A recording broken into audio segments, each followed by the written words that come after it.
नमस्कार. मी मनीषा बोलते. राहू आणि केतू हे ॲक्च्युली छेदनबिंदू आहेत. मी मागे बोलली आहे तुम्हाला की आपल्याला माहीत आहे की पृथ्वीचा उपग्रह हा चंद्र आहे. चंद्र पृथ्वीच्या भोवती फिरतो आणि पृथ्वीची स्वतःची पण एक भ्रमणकक्षा आहे. ती सूर्याभोवती फिरता फिरता स्वतःभोवती पण फिरते. तिची एक भ्रमणकक्षा आहे. ती जी काही भ्रमणकक्षा आहे तशीच चंद्राची पण आहे. चंद्र पृथ्वीभोवती फिरतो, पण पृथ्वी ही टिंटेड आहे. त्याच्यामुळे तिची जी भ्रमणकक्षा आहे ती जरा तिरपी आहे.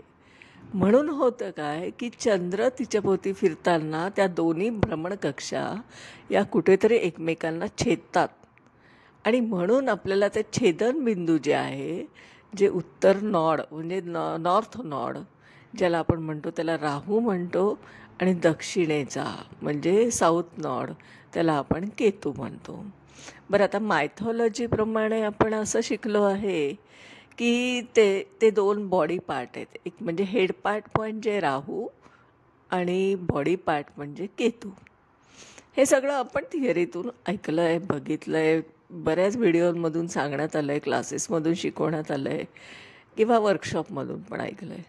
बरं, मग आता हा केतू आणि हा राहू हा आपल्या स्वतःच्या पत्रिकेमध्ये कोणती भूमिका घेतो सांगा? असं कधी विचार केला आहे का आपण? की ठीक आहे ना, ही थिअरी झाली, पण या थिअरीने हा जो राहू आहे आणि हा केतू जो माझ्या पत्रिकेत स्वतःच्या वैयक्तिक बसला आहे, आत्ता तो काय करतोय, काय आहे त्याचं चालू, म्हणजे ट्रान्झिटमध्ये त्याचं काय इफेक्ट आहे? राहू दुसऱ्याच्या पत्रिकेवर सांगण्यापेक्षा, मेष लग्नापासून 12 राशींवर सांगण्यापेक्षा स्वतःच्या पत्रिकेवर बोलता आलं पाहिजे. स्वतःची पत्रिका आधी काय अनुभूती देते ते ज्योतिषशास्त्र आहे खरं. कारण जर तुम्ही स्वतःचंच भविष्य सांगू शकत नसाल आणि कळलं नसेल तर तुम्ही तुमच्या क्लायंटचं भविष्य सांगू शकत नाही. आणि ते सांगण्यासाठी तुम्हाला स्वतःचं आयुष्यच आधी कळलं पाहिजे. आता राहू काय आहे आणि केतू काय आहे? राहू हा हा हेड पार्ट आहे. आता हेड पार्टमध्ये तुम्हाला माहीत आहे की डोळे पण आहे, कान आहे, नाक आहे, तोंड आहे. हे जे काय आपले सेन्सेस आहे ना 5, ते सगळे आपले हेड पार्टमध्ये. मग आता हेड पार्टला आपण बघा मुख्य केंद्र म्हणतो, म्हणजे आपण मुख्यालय म्हणूया, हेड ऑफ द डिपार्टमेंट असं जे म्हणतो ना आपण, ज्याला HOD, तसा प्रकार हे तिथे सगळं कंट्रोलिंग आहे ना. आपल्याला पण डोळ्यांना दिसतं तेव्हा आपण ते बघतोय आणि मग तसे विचार करतोय.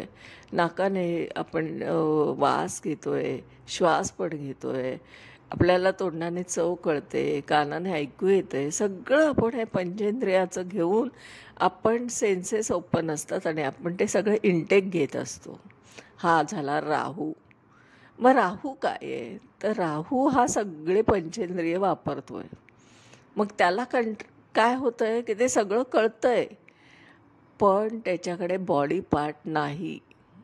तुम्हाला लक्षात घ्या, एका जागेवर बसवलं आहे आणि सगळं बघायला दिलं आहे, खायला प्यायला पण दिलं आहे, पण हालचालीच करू दिल्या नाही. आणि सांगितलं की ना, एका जागेवर स्टॅच्यू होऊन राहा आणि मग तुम्हाला काय पाहिजे ते सगळं देतोच. एका जागेवर बसा, तासनतास बसा, वर्षानुवर्ष बसा, तर तुमची किती घुसमट होऊ शकते विचार करा. या विचाराने की तुम्हाला हालचालच करायची नाही आहे, कारण तुम्हाला बॉडी पार्टच नाही आहे, फक्त हेड पार्ट आहे. मग आता त्या राहूची अशी एक घुसमट तयार होत असते. राहू काय आहे? राहू आपण जे म्हणतो ना पुस्तकामध्ये, त्याच्यापेक्षा वेगळा राहू मी समजून सांगते.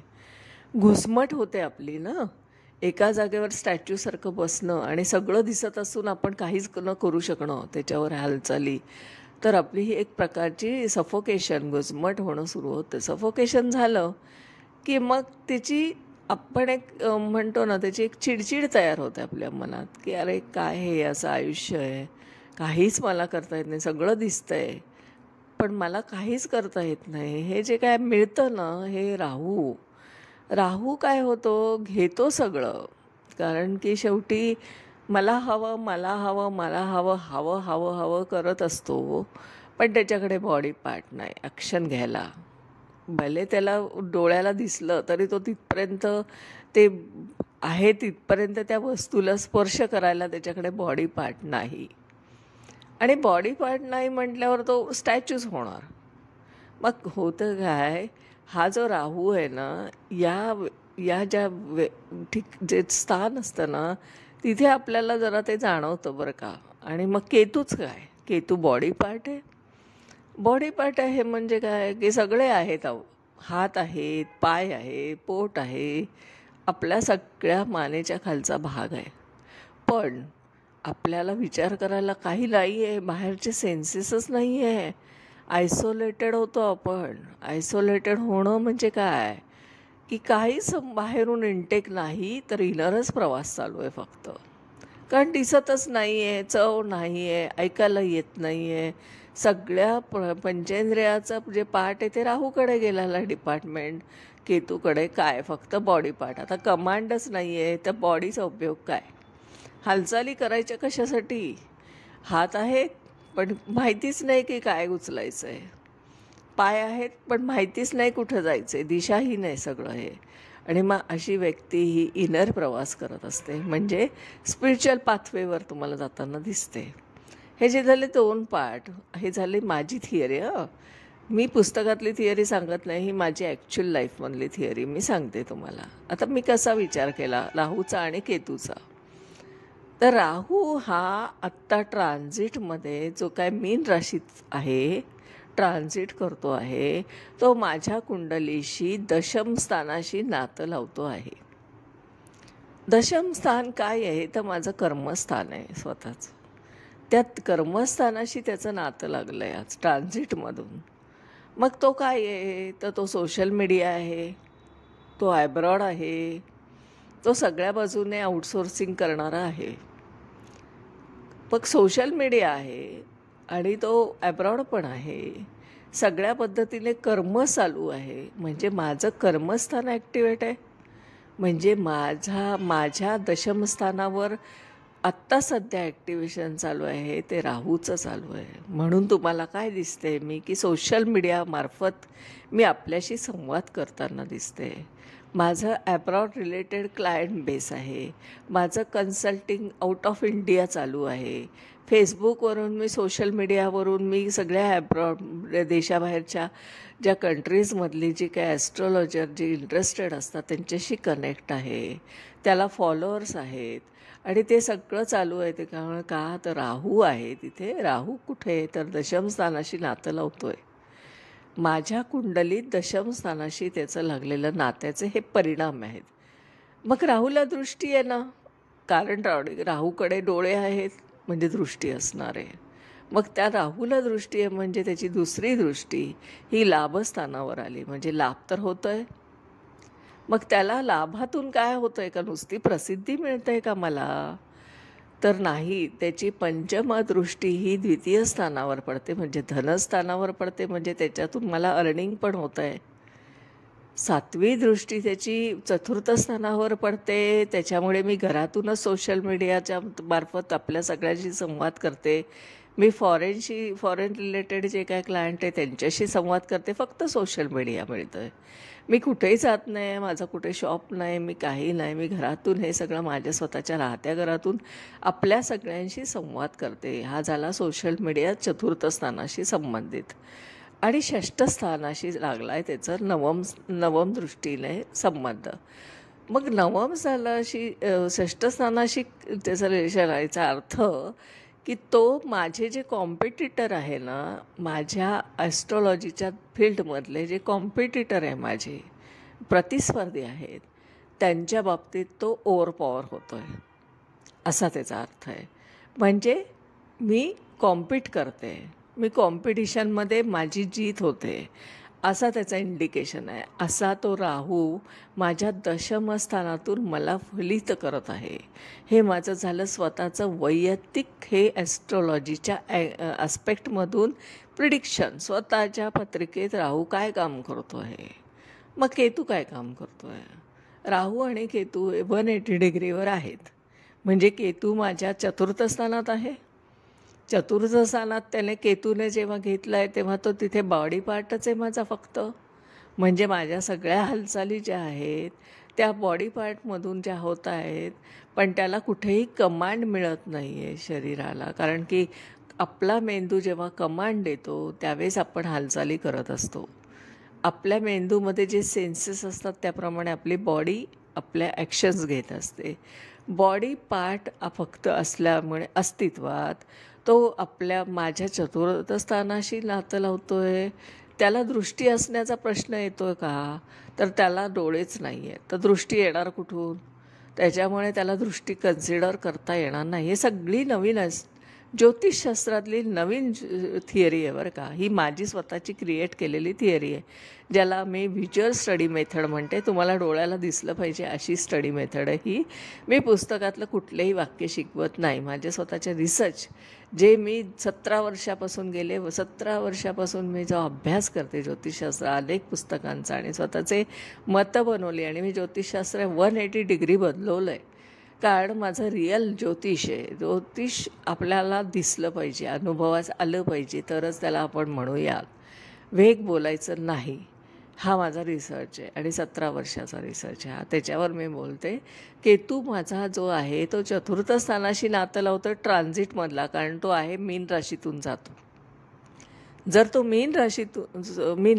कन्या राशीतून जातो आहे. राहू आहे तो मीन राशीतून जातो आणि मीन रास माझी दशमात पडते. त्याच्या अपोजिट साईडला बरोबर केतूचं वर्किंग चालू आहे. हे म्हणजे तो माझ्या चतुर्थ स्थानाशी नातं लावतो आहे. केतूला आस्पेक्ट नाही, केतूला दृष्टी नाही, कारण तो बॉडी पार्ट आहे फक्त. मग केतूला जर दृष्टी नाही आणि बॉडी पार्ट आहे तर तिथे काय आहे? तर तिथे माझं कोणतं वर्किंग केतूचं चालू आहे? तर माझा इनर प्रवास चालू आहे. माझा इनर प्रवास म्हणजे स्पिरिच्युअल पाथवेवरचा. आता तो कसा चालू आहे? तर माझा सगळ्या ह्याच्यातून जो म्हणतो आपण एक मेडिटेशन म्हणा, एक फेज म्हणा, एक डिटॅचमेंट म्हणा, जे घरात असूनसुद्धा घरातले सगळे कर्तव्य चालू आहेत. कौटुंबिक सगळ्या जबाबदाऱ्या मी पार पडते आहे आणि मी सगळ्या पद्धतीने मी माझं सगळं कर्तव्य करते आहे, कारण कर्म माझं चालू आहे. पण मी तिथे कुठेही अस्तित्वात असल्याचं मला स्वतःला जाणवत नसतं. मी फक्त कर्म करत असते, पण माझी तिथे कुठे अटॅचमेंट नाही आहे. डिटॅच होत असते. प्रत्येक गोष्ट करते, पण ती कर्तव्य म्हणून करते. आता ज्योतिषशास्त्रसुद्धा हे कर्तव्य म्हणून माझं चाललं आहे. बघा, माझी तिथे कुठेही अटॅचमेंट नाही आहे. हे सगळं जे चालू आहे ना, हे केतूमुळे चालू आहे. केतू माझा जो चतुर्थ स्थानात आहे तो घरातून हे सगळं मला देतो आहे. एक शांतता मिळते त्याच्यातून. एक मटेरियलिस्टिक लाईफपासून तुम्ही डिटॅच होऊन बघा. जे माझं नाही, माझं स्वतःचं काय आहे, मी, माझं, मला, या 3 वाक्यावर माणूस त्रस्त झालेला आहे. तो काय शोधतोय? मानव काय शोधतोय? मी म्हणजे मी स्वतः, त्याला खूप महत्त्व. माझं सगळं हे माझं आहे, मी हे कमवणार, मला हवं आहे, ही जी हाव आहे, आणि मी, माझं आणि मला हवं आहे, मलाच सगळं हवं आहे. हे सगळ्या 3 मी, माझं, मला, या 3 कन्सेप्टमुळे माणूस त्रस्त झालेला आहे आणि त्याचंच आयुष्य अतिशय दुःखदायक होत चाललं आहे. कारण तो याच्यासाठी उरापोटी पळतो आहे, ज्याला आपण म्हणतो की कशासाठी पळतो आहेस तू? तुझं एवढंसं छोटंसं आयुष्य, त्याच्यामध्ये तू एवढं सगळी संपत्ती गोळा करतो आहेस. आयुष्याचे प्रत्येक क्षण त्या संपत्तीसाठी पळतो आहेस. अरे पण तुला जगायचं किती आहे मानवा? किती काळ तुला जगायला दिला एक क्षण असा. तू त्या क्षणाचा उपभोग घे ना. कलेक्शन करण्यामध्ये आणि गोळा करण्यामध्ये का तुझी एनर्जी घालवतोयस? तुला जे क्षण आहे ते एन्जॉय करायला दिले, त्याचा क्षणाचा आनंद घे, त्या क्षणात जग. आणि हे सांगण्यासाठीच तो केतू आहे तिथे. आणि मग ती क्षणात जगण्याची जी काही पद्धती आहे ना, ती माझ्या बाबतीत ॲप्लाय झाली. कारण केतूने ट्रान्झिट म्हटलं, केतूने तिथे ॲप्लिकेशन सुरू केलं. माझी डिटॅचमेंट सुरू झाली, कारण मला मी, माझं, मला या कन्सेप्टपासून मी पूर्णपणे बाहेर आली. की कशासाठी आपल्याला आयुष्य किती जगायचं असतं आणि त्या जगण्यामध्ये आपल्याला किती गोळा करायचा आहे. बरं, ते गोळा केलेलं आपल्याला कुणाला ट्रान्सफर करायचं आहे, त्याही व्यक्तीला किती आयुष्य आहे ज्याला आपण हे देणार आहोत, ज्याच्यासाठी आपण हे पळतोय आणि देतोय. म्हणजे उदाहरणार्थ आपण सगळ्या आपल्या पुढच्या पिढीसाठी पळतोय असं म्हणा. आपण आपलं आयुष्य जगतच नसतो, कारण आपल्याला आपल्या पुढच्या पिढीसाठी आयुष्य जगायचं असतं. नेमकं इथं काय होतं की आपण इथे ना कलेक्शनच्या मागे लागत असतो, त्याच्यामुळे आयुष्य आपलं खर्ची पडतं. आणि आपण बघा त्या पिढीला, म्हणजे असे काही घटना आहेत माझ्यासमोर, अशा काही व्यक्ती आहेत की ज्यांच्याकडे सगळं गडगंज आहे पण मुलं त्यांच्याजवळ नाहीत, ते त्यांचे ॲब्रॉडला आहेत आणि ती म्हातारी मंडळी एकटी आहेत. सगळीकडे संपत्ती आहे, पण करू काय शकणार आहे त्याचं, त्यांना उपयोग काय त्याचा? कारण ना ते पिढीला इथे भारतात यायचं आहे ना, यांना त्याचा काही उपभोग घेता येतो, कारण वयानुसार आपल्याला काही गोष्टीचा उपभोग घेता येत नाही. ओल्ड एज असतं, आपण काही फिजिकली हालचाली करू शकत नाही. मग सेकंड होम असूनही काय उपयोग? तिथे आपण पोहोचूच शकणार नाही आहे, क्षणभर पण राहू शकणार नाही आहे. तर मग अशासाठी आपला वेळ का खर्च करायचा, असं माझ्या डोक्यात नेहमीच्या कल्पना असतात बरं का. मग मी कंटेंट माइंड, म्हणजे मी अगदी समाधानी वृत्तीने जिथे आहे, ज्या क्षणात आहे, जे मला मिळालं आहे, तो म्हणजे मला देऊ केलं आहे नियतीने आणि प्रारब्धाने, त्याच्यात मी समाधान मानायला शिकले. हा माझा केतू वर्क करतोय चतुर्थ स्थानातला. खूप समाधान. मला कोणाशीही कॉम्पिटिशन करायची नाही, मला कोणालाही हारजीतमध्ये हरवायचं नाही आहे. माझी जीत असणं काय आणि नसणं काय, मला त्याच्या काही फरक पडत नाही आहे. माझ्याकडे संपत्ती असणं काय आणि नसणं काय याचाही मला काडी मात्र फरक पडत नाही. कारण की माझं एवढंच म्हणणं आहे की रोजच्या ज्या काय बार्टर सिस्टीमसाठी, म्हणजे मला जे काय वस्तू विकत घ्याव्या लागणार आहेत, ज्या मला डेली रुटीनसाठी लागणार आहेत, अन्न वस्त्र आणि निवारा, तेवढ्याच माझ्यापुरता असल्या, आणि प्रेम हे फार महत्त्वाचं, कौटुंबिक प्रेम जे मला भरभरून मिळतं आहे. कारण माझी कुटुंब माझ्याबरोबर आहे, माझी सगळं कुटुंब माझ्याबरोबर आहे. जावई, मुलगी, नात, मुलगा, सगळे, नवरा, सगळे हे माझे कुटुंबातली सगळी मंडळी माझ्याशी अटॅच आहे आणि मी त्यांच्यासाठी माझे संवाद चालू आहे, मी त्यांच्यामध्ये आनंदाने रमली आहे. हे जे काही माझी गरज आहे ना, प्रेम, कौटुंबिक प्रेम, जिव्हाळा, ही पण माझी गरज आहे. ती मी अन्न वस्त्र निवारा आणि कौटुंबिक प्रेम आणि जिव्हाळा अशा मी गरजा मानते. त्या सगळ्या मला भरभरून मिळाल्या आहेत. त्यामुळे मला अशी खूप काही पडलेली नसते की खूप पैसे कमवायचे आहेत का, तर नाही. आपल्याला जितके लागतात तेवढे जर मिळाले तरी पुरे झाले. कारण मला काय फक्त अन्न वस्त्र निवारा आणि जिव्हाळा आणि प्रेम एवढ्याच गोष्टीची गरज आहे. मला सेकंड होम हवं आहे अजिबात नाही, कारण माझा केतू वर्क करतो आहे. मला घरात तो कंटेंट माइंड ठेवलं आहे त्याने. हा केतू आहे खरा ट्रान्झिटमधला, ज्याने ही डिटॅचमेंट दिली आहे, एक समाधानी वृत्ती मला दिलेली आहे. मला काही हवं आहे आणि मला काही घ्यायचं आहे अशी काही नाही. प्रगती होते आहे, पण हाव वेगळी आणि आपली प्रगती वेगळी. हाव कशाची? हवं बँक बॅलन्स भरपूर पडून आहे, लॉकर्स भरून पडून आहे आणि आपल्याकडे भरपूर संपत्ती गडगंज पडली आहे, पण आपलं शरीरच जर चालत नसेल आणि आपल्याला कुठल्याच पंचेंद्रियाचा सपोर्ट शरीराला होत नसेल, तर त्या संपत्तीचा उपभोग आपण घेऊ शकणार आहोत का? तर अजिबात नाही.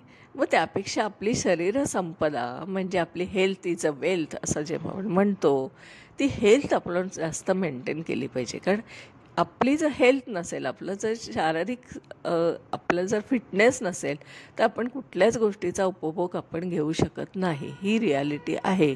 त्यामुळे हेल्थ इज वेल्थ अशासाठी म्हणतात. आणि त्याच्यासाठी माझा एक मंत्र आहे की आपली पहिल्यांदा हेल्थ जपा आणि आपलं माइंड शांत ठेवा. आपल्याला भले रोजचं जेवण मिळालं आहे आणि अन्न वस्त्र निवारा आणि प्रेम आणि जिव्हाळा मिळाला आहे, पुरे, एवढीच माझी अपेक्षा असते. आणि म्हणून मला त्या केतूने हे शिकवलं आहे. केतू ट्रान्झिटमधला जो चतुर्थ स्थानातून जातो आहे ना, त्याने मला हे देऊ केलं आहे कंटेंट माइंड, एक समाधानी वृत्ती आणि आपल्या कुटुंबावर भरभरून प्रेम करावं. आपल्या कुटुंबाच्यावर आपण नेहमी अटॅच राहावं. कारण सगळं जग संपलं की आपलं फक्त कुटुंब उरतं आपल्यासाठी. 4 खांदे फक्त आपल्याला नेणारे आपल्या घरातलीच असतात मंडळी. त्यामुळे घरातल्या मंडळींना आपण जवळ केलं पाहिजे. त्यांना जिव्हाळ्याने प्रेमाने आपण सांभाळलं पाहिजे. कारण पहिलं आपलं प्रथम लक्ष असायला पाहिजे ते आपल्या कुटुंबाच्या सुखाकडे. आणि ते मला केतूने दिलं आहे. त्याच्यामुळे मला वर्षानुवर्ष मी कुटुंबात रमलेली एक समाधानी स्त्री आहे. हा जो केतू आहे हा ट्रान्झिटमधला केतू वर्क करतो आहे. आणि राहू पण मी कसा वर्क करतो आहे माझ्या कुंडलीमध्ये ट्रान्झिटमधला. कारण मीन राशीतून चालला आहे राहू आणि केतू आहे आपला कन्या राशीतून. आणि ह्या दोन्ही राशी माझ्या चतुर्थ आणि दशम अशा ॲक्सिसवर आहेत लग्नकुंडलीत जन्मकुंडलीत. हे आजचं माझं राहूचं वर बोलणं आहे. राहू आता देशाच्या कुंडलीत काय काम करतो हे सांगते. देशाची कुंडली आपली कशाची आहे? वृषभ लग्नाची आहे, भारत देशाची. मग आता भारत देशाचा हा जो काही राहू बसला आहे प्रथम स्थानामध्ये, जन्मस्थ कुंडलीमधला बोलते मी, ट्रान्झिटमधला नाही. जन्मस्थ कुंडलीमधला जो काही राहू आपला जो बसला आहे, जो आपली भारताच्या कुंडलीमध्ये आहे, तिथे राहू आहे. तर राहू काय दाखवतो आहे? आपल्याला सगळं वेस्टर्न कल्चर फॉलो करायला सांगतो आहे. आपण बघा, आपली सगळी तरुणाई आपण हे सगळे वेस्टर्न कल्चर फॉलो करतो आहे. आपले अनुयायी, आपण कोणाचे अनुयायी आहोत? तर वेस्टर्न पाश्चिमात्य देशाचं आपण अनुकरण करतो आहे की नाही? हे सगळं आपल्याला आपल्या भारताच्या कुंडलीमध्ये जो राहू बसला आहे ना प्रथम स्थानात, त्याच्यामुळे आपली दिशा सगळी, भारताची दिशा ही सगळी फॉलोअर्स दिसत आहेत ते आपले पाश्चिमात्य देशाचे फॉलोअर्स. आपली राहणीमान, आपलं खानपान, आपल्या सवयी, आपण हे सगळं वेस्टर्न कल्चर फॉलो करतो आहे. हे त्या राहूमुळे जन्मस्थ कुंडलीतला जो काही देशाच्या कुंडलीतल्या वृषभ राशीचा जो राहू आहे ना, त्याच्यामुळे आपल्या देशावर हे असा प्रभाव आपल्याला दिसतो. म्हणजे आपण हा आपला जन्मस्थ राहू पण बघितला पाहिजे आणि ट्रान्झिटमधला राहू पण बघितला पाहिजे.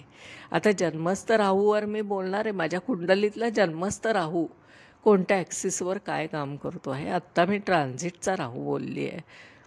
आजचा व्हिडिओ एक वेगळ्या पद्धतीने, कारण मी सगळं बोलते ते मी माझ्या स्वतःच्या वैयक्तिक आयुष्यावर पण बोलते.